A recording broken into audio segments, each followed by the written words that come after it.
Bonjour à toutes et à tous. Je suis ravie de vous retrouver aujourd'hui parce que nous commençons une magnifique série. La série qui va plonger dans l'expérience avec Karine, que j'ai la joie, avec qui j'ai la joie d'être, un point d'appui. Vous verrez que c'est un vocabulaire qui va venir souvent. Et dans cette série, pendant 4 vidéos, vous allez pouvoir plonger comment notre Graal, à nous toutes, peut être au service de notre business. À vous, chef d'entreprise, indépendante, CEO, comment votre corps et tout particulièrement votre Graal, et on va aller voir tout ce vocabulaire pour voir ce qu'il en est vraiment dans la matière, comment cela va permettre à votre puissance et à votre création d'être dans la matière et de permettre ce qui est juste pour votre business, pour qu'il puisse vivre l'expansion qu'il est là pour vivre. Merci Karine. Salut, bonjour Aurélie, merci d'être mon point d'appui. Oui, pour avoir parlé avec toi et lu longuement, j'ai pu voir que ta vie est la représentation de ce que tu dis. Et en tant que chef d'entreprise, tu as traversé euh, des initiations, tu es devenu auto-entrepreneur, puis après tu es allé en société. Comment c'est de passer de ce stade à un autre stade dans la vie de tous les jours? Qu'est-ce que ça te fait vivre en toi? Euh, pour moi, l'entreprise, le fait d'être chef d'entreprise, c'est la plus grande initiation que j'ai pu traverser jusque-là. L'initiation dans la matière, c'est-à-dire que j'ai été initiée d'une façon dite spirituelle, d'une façon hors sol, mais le business, en fait, c'est la manifestation dans la matière. Avant de me lancer en tant qu'auto-entrepreneuse, ma dernière auto-entreprise, que j'en ai monté 2 avant, hein, j'avais fait 2 essais avant. Hein. Eh oui, oui. Mm. J'ai fait un essai en 2007, j'ai fait un autre essai en 2010 et mon dernier essai est donc date de 2015. Je me suis lancée le 15 août 2015. Mm. J'ai choisi cette date exprès. Euh, je me suis rendu compte que j'étais une planquée au plafond et je croyais que c'était parce que j'étais nulle, que je n'y arrivais pas. Je n'avais pas compris à l'époque que la conscience, si tu veux, que j'avais dans mon bassin, moi je viens de l'espace d'abus, d'accord? Donc j'ai commencé en étant complètement encore sous emprise de l'inceste. Donc autant te dire que dès que j'ai monté l'entreprise, il y a beaucoup de choses qui sont remontées au niveau des abus. Donc, je n'ai pas pu, en fait, me concentrer à la fois sur l'entreprise et alchimiser l'inceste en Mm. 2007. Hein, il y a tout qui remonte en même temps. Ouais. Donc, ça n'a pas duré longtemps. Hein. La première entreprise, ça a dû durer peut-être 1 an, à peu près 1 an d'auto-entreprise. Je commence à libérer, alchimiser cet espace et j'attends parce qu'il m'a fallu du temps. En 2010, c'est un peu plus clair, j'ai fait la paix, donc il m'a fallu à peu près 2-3 ans, à peu près, entre 2007 jusqu'à 2010, voilà, il m'a fallu 3 ans. Pendant ces temps-là, j'ai renié mes parents. C'est-à-dire que j'ai coupé les ponts pendant 3 ans. J'ai coupé les ponts, c'est-à-dire que j'étais tellement dans une insécurité tellement profonde intérieure que je ne pouvais pas les avoir au téléphone chaque fois que je voyais mon père, chaque fois que, en fait, il me ramenait dans des espaces dans lesquels tout était massacré.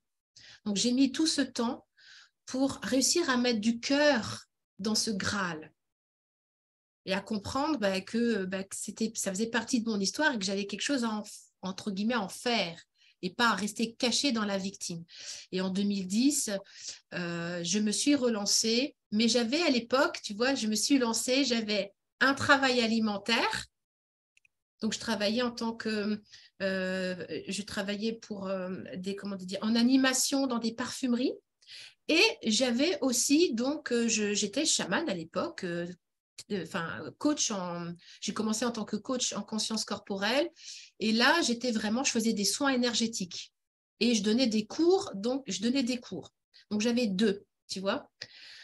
Donc, hop, déjà, je suis un peu plus stable. Je suis dans ce 2, le travail alimentaire et l'autonomie de l'auto-entreprise. Et puis, ça rebascule. Ça rebascule. Mon père tombe malade. Et sachant que mon père malade, écoute, il est quand même énormément dans mon bassin. Je viens de cet espace de l'inceste, mais moi, à l'époque, je n'ai pas conscience à quel point, si tu veux, son emprise est très profonde en moi, dans ce bassin.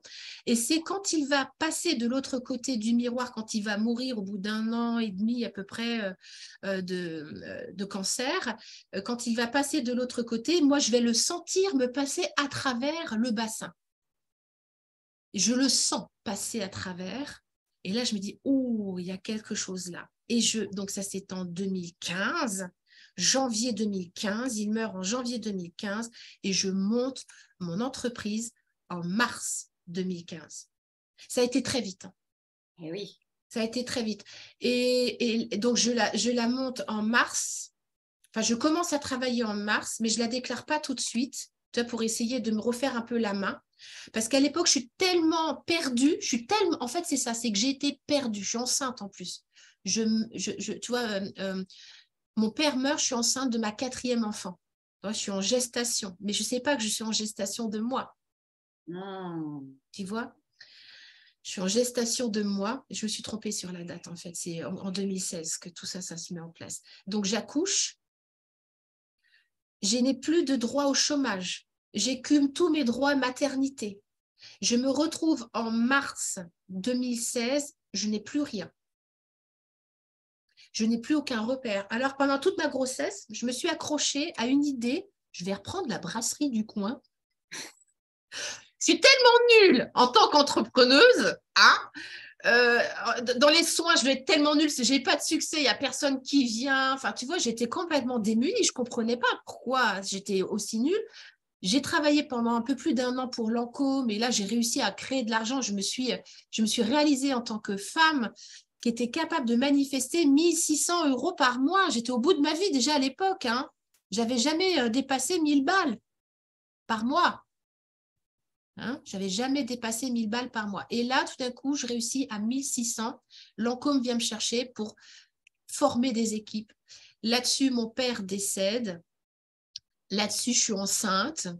Là-dessus, j'arrive en fin de droit. Là-dessus, je n'ai plus rien. Finalement, le projet de reprendre une brasserie tombe à l'eau. Et là, en mars 2016, je suis dans le vide.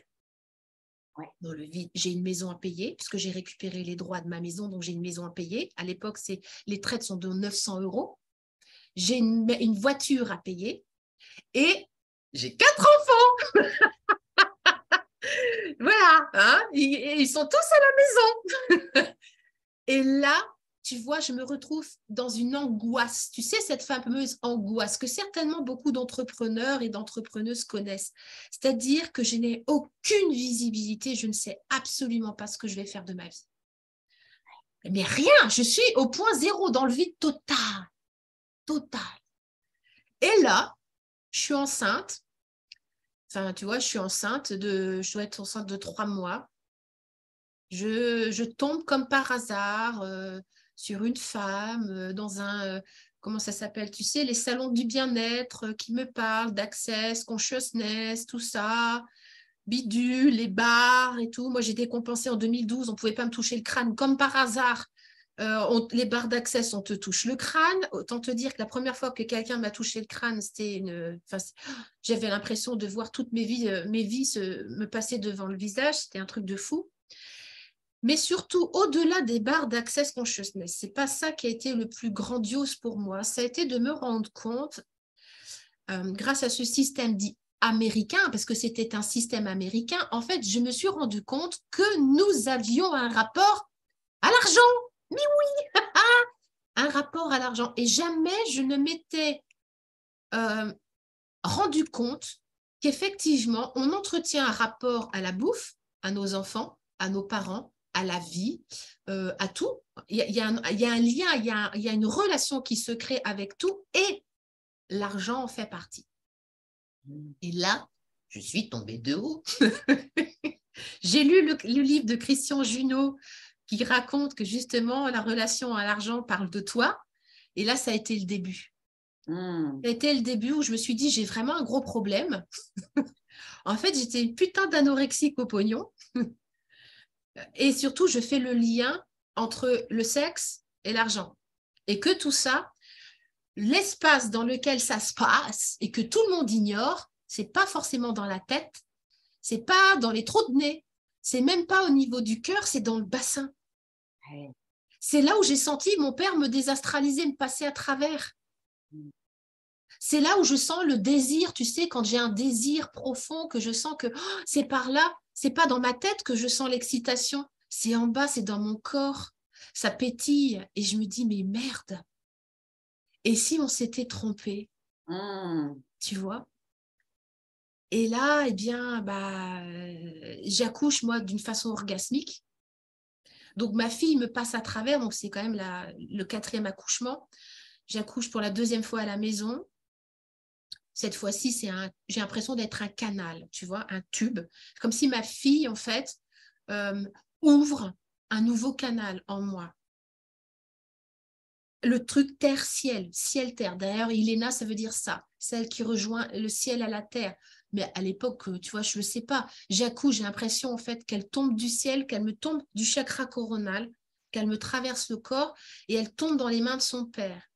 Et en fait, bien, j'ai été initiée dans mon bassin par ce passage-là, cet accouchement.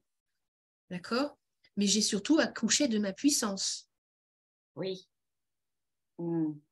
Parce que tous les espaces qu'elle a ouverts dans la matière, c'est de l'émotion, c'est de l'eau. Les tissus, c'est de l'eau, c'est de l'émotion, c'est des pensées, c'est de l'histoire, c'est du transgénérationnel, c'est du multidimensionnel. Et tout ça, c'est dans ce réservoir en bas, tu vois. Et elle passe avec ça, poif, et elle ouvre des choses en moi. Et là, ça va être une succession de synchronicités. Donc, je manifeste ma 3e auto-entreprise, micro-entreprise, en 2016. J'ai un bébé que j'allaite. Donc, quand on me dit qu'on ne peut pas avoir d'entreprise parce qu'on a des enfants, ça, c'est de la grosse bullshit. Hein. Alors, effectivement, le gros piège dans lequel je tombe, Aurélie, ça va peut-être te parler, c'est que, bon, déjà, je ne sais pas faire d'argent. Donc, je commence déjà à me nettoyer un peu au niveau de l'argent, tout ça. Je commence par payer mes dettes, parce que j'ai des dettes. Et j'avais accumulé de l'argent liquide.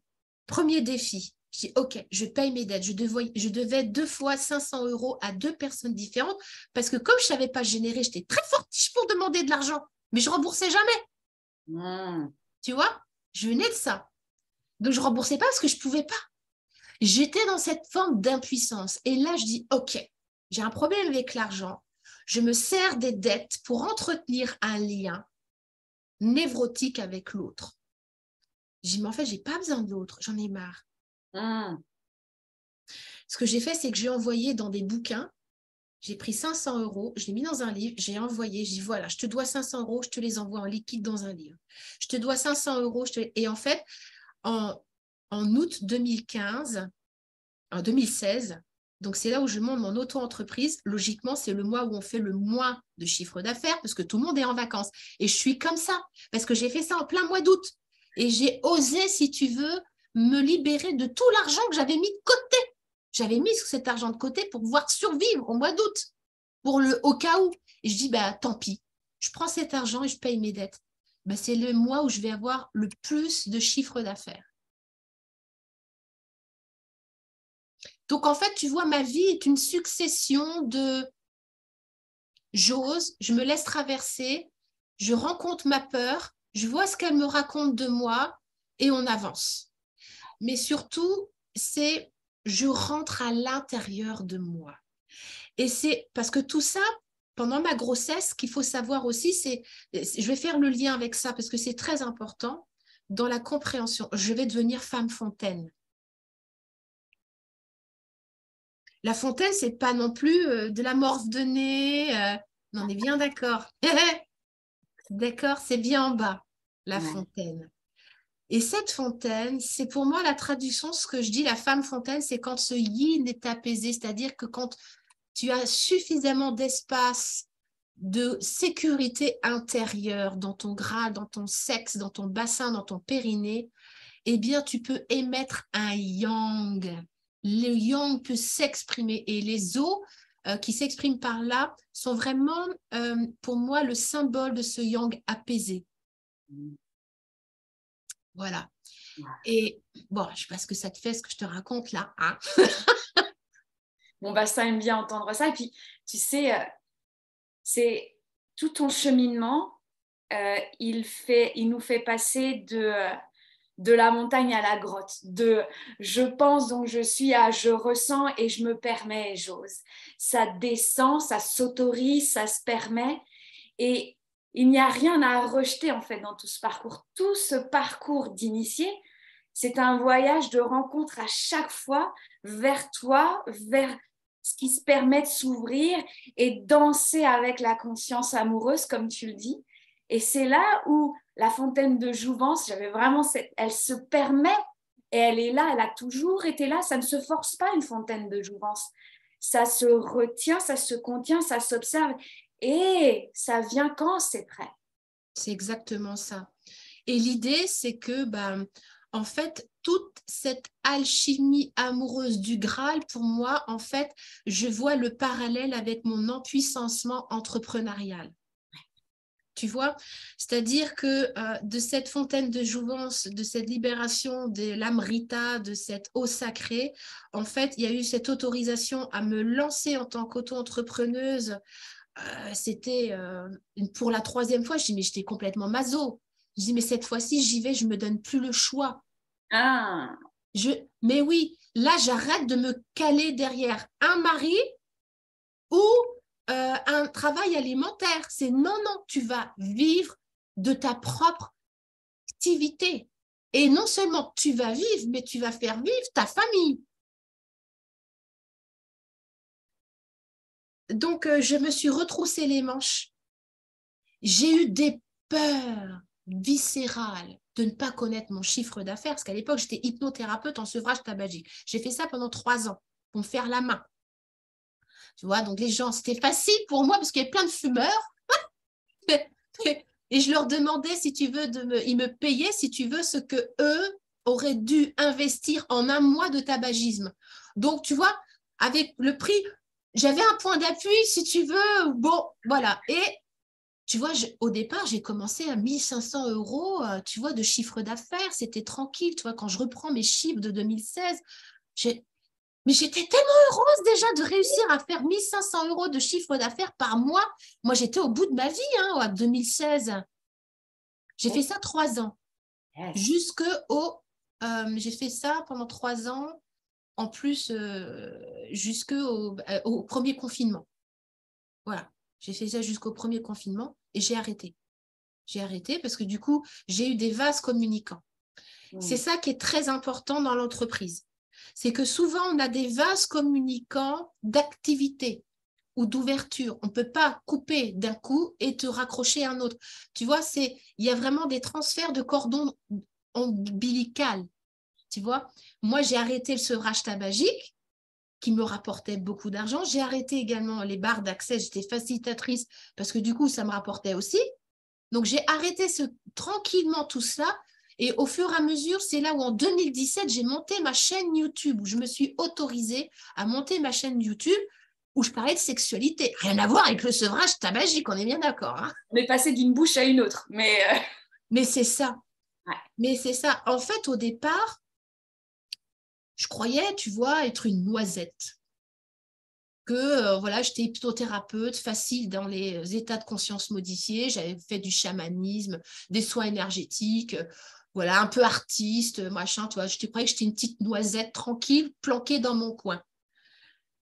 Et plus j'ai ouvert en bas, plus je me suis rendu compte que j'étais pas une noisette. J'étais carrément,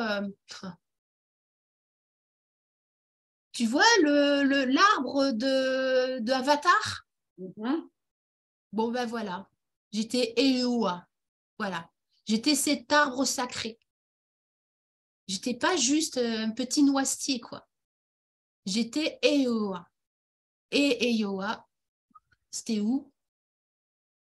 En fait, j'ai découvert au fur et à mesure ma zone de génie. C'est ça. C'est-à-dire que plus moi, je me suis ouverte en bas et j'ai désastralisé, c'est-à-dire enlevé toutes les histoires, les projections, les hontes, tout ça. Plus j'ai enlevé tout ça, plus ça a été facile pour moi d'en parler. Et plus ça a été facile d'en parler, plus j'ai pu en fait faire des vidéos, me faire connaître. Et du coup, bah, en 2015, bah, il y a aussi le fait que j'ai ouvert des cercles de femmes pour parler de plaisir. Parce que je me suis dit, quand j'ai découvert La Fontaine, je dis, mais je ne peux pas garder ça pour moi. Il faut que les femmes de ma communauté connaissent ce truc-là, que leur dire qu'en fait, il y a une possibilité de trouver autre chose. Et c'est là où je me suis rendu compte bah, du grand canyon entre ce que moi, je m'imaginais de la conscience que les femmes avaient dans leur grain de leur sexualité et la réalité. C'est-à-dire que c'était massacré. Et c'est là que je me suis dit, oh putain, my God. Madame Vulve est née à ce moment-là. Mais elle a fait tout doucement sa petite place. Et Madame Vulve va laisser place bien, à une entrepreneuse et maintenant une chef d'entreprise qui alchimise toujours avec autant de passion ce qui se passe en bas, parce que c'est jamais fini. C'est-à-dire que le Graal, pour moi, en fait, c'est un enchevêtrement de tissus. On est bien d'accord, hein, on appelle ça des fascias. Et ces fascias, c'est comme des toiles d'araignée. Quand tu fais résonner une toile, ça résonne avec l'autre et en fait, il y a une danse en fait de la mémoire. Il y a une danse de la mémoire à l'intérieur de soi. Et ce que je te disais tout à l'heure en backstage, c'est que l'ego a tendance à vouloir s'accrocher à l'histoire et à la mémoire et en faire toute une histoire et à la garder et à s'accrocher. C'est comme si je te disais, quand tu vas faire caca, tu dis, ah ben non, je ne peux pas me séparer de toi. Hein, tu es quand même la conséquence de tout ce que j'ai digéré. Donc, je vais te retenir, je vais me coller à toi, non, crotte, je ne peux pas te laisser partir au fond des cabinets. Eh bien, l'émotion, les intensités, les histoires, c'est comme de la crotte. C'est un apprentissage à la laisser passer et pas se coller à. C'est ça.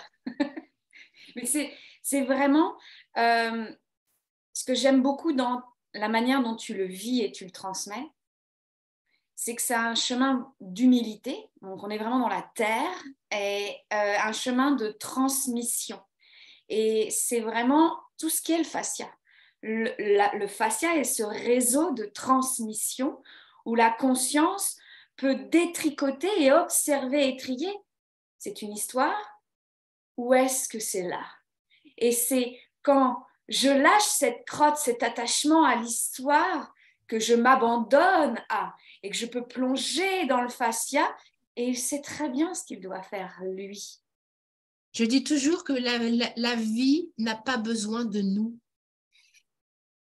Et c'est ce que moi j'accompagne dans le périnée, dans la vulve, dans les fascias, dans tout ce bassin en fait. C'est que la vie, elle est faite pour circuler naturellement. C'est nous comment en fait on met nos attachements, nos conditionnements. C'est un espace incroyable de fascia.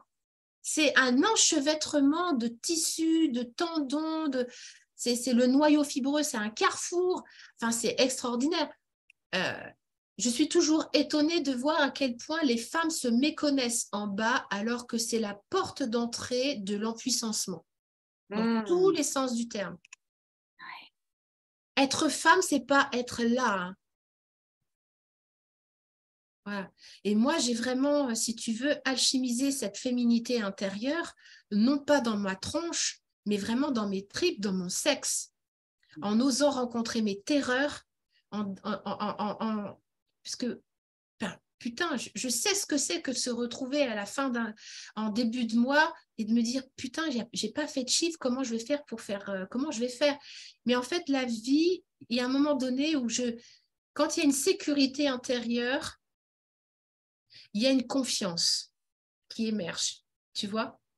Il y a une confiance Et j'ai créé, moi, ce qui m'a été donné à un moment donné, parce que du coup, la conscience amoureuse m'a dit comment tu veux recevoir si toi-même, si tu veux, dans ta sécurité, tu ne nous tends pas des mains pour recevoir. Parce que la sécurité, c'est bien. Mais à un moment donné, imagine que de ton vagin, tu aies 2 mains qui puissent sortir pour recevoir. Et moi, on me disait, OK, tu as de la sécurité, mais tu as les mains serrées. Ça serait comment pour toi d'ouvrir tes mains? Les mains de ton vagin, les mains de ta sécurité intérieure, en toute confiance. Et c'est là où, du coup, je me suis rendu compte que je n'avais pas, c'est là où j'ai mis mon cœur, où j'ai descendu mon cœur, que j'étais toujours en train de courir après quelque chose de nouveau, après une version de moi meilleure, après un nouveau chiffre d'affaires. En fait, le fait de tendre mes mains comme ça, c'était surtout pour valider un creuset à gratitude de ce qui est présent. Il m'a demandé, la conscience amoureuse, de valider cette conscience du creuset à gratitude et de tomber en amour du putain de miracle de conscience que je suis dans ce corps incarné. J'étais capable de le voir chez les autres, mais pas chez moi. Je suis tombée à genoux d'amour pour tout ce qui avait été réalisé, pour tout ce qui avait été alchimisé, par toutes les épreuves, et de valider ce plein. En fait, c'est comme si de valider, si tu veux, de tomber en amour de tout, en fait, de tout ce qui était présent dedans. À chaque fois que je faisais cette méditation du creuset à gratitude, j'avais des clients qui m'avaient appelé pendant que mon téléphone était éteint. J'en ai fait l'expérience. Quand je rentrais dans la peur de qu'est-ce qu'il faut que je fasse pour créer plus, pour que les clients m'appellent, qu'est-ce qu'il faut que je fasse, en fait, j'ai appris à changer ma fréquence et à me placer dans la joie du creuset à gratitude de ce qui est de la fondation. Quelles sont tes fondations? Sur quoi tu es assise? Quelle est l'expérience? Quels sont les défis que tu as réalisés? Quels sont les enfants que tu as fait passer en bas? Quelles sont les peurs que tu as alchimisées? Quelles sont les terreurs que tu as dépassées? C'était bien en bas. Quand tu as peur, c'est bien dans ton cul, on serre les fesses, on est bien d'accord? Eh ouais. Donc, c'était vraiment comment je suis revenue, si tu veux, à goûter mon goût. Et à pouvoir le décliner à l'envie. Parce que du coup, cette vibration, là, on rentre dans le quantique, tu vois, et c'est là où on va vraiment rentrer dans le champ quantique. C'est-à-dire que quand je me mettais à vibrer, putain, j'ai peur, parce que je ne sais pas. Putain, je ne connais pas mon chiffre d'affaires. J'en ai marre de vivre dans l'angoisse de ne pas savoir ce qui va être généré comme chiffre, machin. Ça serre le vide. Qu'est-ce que tu veux recevoir quand tu as le bide serré? Il n'y a rien qui passe. Et là, l'invitation, c'était de basculer. OK, je connais ce process, mais je sais me mettre dans d'autres fréquences. Ça ne veut pas dire que la peur, c'est OK, je t'ai entendu, je te connais, tu fais partie de programmes du passé, mais je peux basculer sur une autre fréquence. Et là, en fait, à ce moment-là, il y avait cette fameuse joie, cette jouissance d'être. Et ça, eh bien, je crois que c'est un des enseignements les plus précieux qu'on puisse avoir. Quelles que soient les situations que l'on vive, de pouvoir, en fait, vibrer une autre fréquence malgré les programmes du passé. Ouais. Tu vois? J'adore. Et c'est ce que j'ai envie de transmettre. C'est ça. Et dans la matière. Dans la vraie matière. Et vous savez, je pourrais parler des heures avec Karine, vous aussi. Je vous invite à noter, à expérimenter dans les commentaires et dans cette semaine qui va être une semaine d'espace et d'expérience entre l'expérience de cette première vidéo et la prochaine.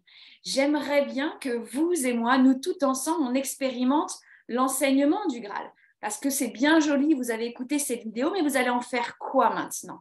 Vous allez en faire quoi dans votre vraie vie? Moi, je propose, je vais laisser Karine proposer aussi. Moi, je vais expérimenter, vous allez me le dire dans les commentaires si vous le faites avec moi, d'expérimenter, je ressens que c'est contracté à l'intérieur de moi. C'est contracté où? Ça me fait vivre de quoi là? Qu'est-ce que je peux faire pour basculer l'onde, la fréquence, changer de radio? Parce qu'on n'est pas des femmes de moyennes ondes, on est des femmes de FM, quoi. Donc c'est boum, je suis celle qui tient le thermostat et je respire et de voir ce passage et de rester et de voir ce que ça fait dans votre corps. Où est-ce que ça se passe? Qu'est-ce qui se passe? Et dans toute la journée, d'être vraiment dans la conscience. Tiens, je m'installe à manger et puis, ah, mais j'ai un nœud. Et pas de se partir à dire, oui, c'est la faute de machin, un truc. Les histoires, vous les mettez sur les côtés et restez dans votre corps et regardez ce qu'on peut faire pour, boum, passer sur l'autre fréquence. Donc ça, ce sera votre travail avec moi. Qu'est-ce que tu en penses, Karine? Ouais. Moi, j'aimerais bien qu'elles puissent programmer leur téléphone, une sonnerie 3 fois par jour, oui, dans lequel 3 fois par jour, elles se trouvent un fauteuil de reine, de souveraine, dans lequel elles posent leur cul sur ce fauteuil pour juste sentir le poids des ischions. ouais. C'est simple. Les ischions, c'est les petits os qui sont en bas. Juste de sentir ces os comme des racines. Moi, je les sens là, ils sont dans mon matelas là. Comment ces os, voilà, hop, se verticalisent. Et pour mieux les sentir, on peut aussi placer nos mains dessous. Et souvent, les femmes, elles font pas ça. C'est, tu sais, tu mets tes mains dessous et tu viens sentir l'arrondi de l'os. Juste goûte l'arrondi de l'os. C'est pas un os anguleux. Hein. C'est un os rond. Juste sens ce que ça fait, quoi, sous les doigts, sous tes pulpes de doigts. Le fait juste de faire le contour de l'os, de sentir la conscience de ces deux os, droite-gauche, tu vois. On ne cherche même pas à interpréter quoi que ce soit. C'est juste 3 fois dans la journée venir goûter ces deux os-là. Yes. Avec les pulpes de doigts. C'est tout. Juste que ça. Superbe. Vous avez 2 exercices, les filles. Puis observez celui qui facilement vient, celui où il y a plus de résistance. Puis venez dans les commentaires, venez nous dire. On est une communauté, on est là pour se soutenir, dire ah non, mais ton truc là, Aurélie, ta contraction, j'en veux pas du tout. Mais les ischions, ça marche mieux. Puis observez sur ce fauteuil de reine. Moi, j'aime bien, c'est changer les matières dessous. Je propose même des décalages un petit peu. Je cherche toujours l'harmonie. Tiens, je vais un peu me décaler pour voir ce que ça me fait vivre. Et ça, boum, il se passe des trucs et je laisse faire. Ouais, carrément. Ouais. Arrêtons de chercher l'harmonie, laissons justement le vivant nous traverser. Un arbre n'est pas une ligne droite. Hein. Non. Alors, je vous souhaite de magnifiques ischions. Vous n'oubliez pas, vous mettez maintenant direct sur votre téléphone les ischions, contraction, décontraction. Puis on se retrouve la semaine prochaine. Vous serez avec moi, tu seras avec moi. Hein. Oui. À bientôt, belle semaine à toutes. Ciao, ciao, merci Aurélie, c'était chouette.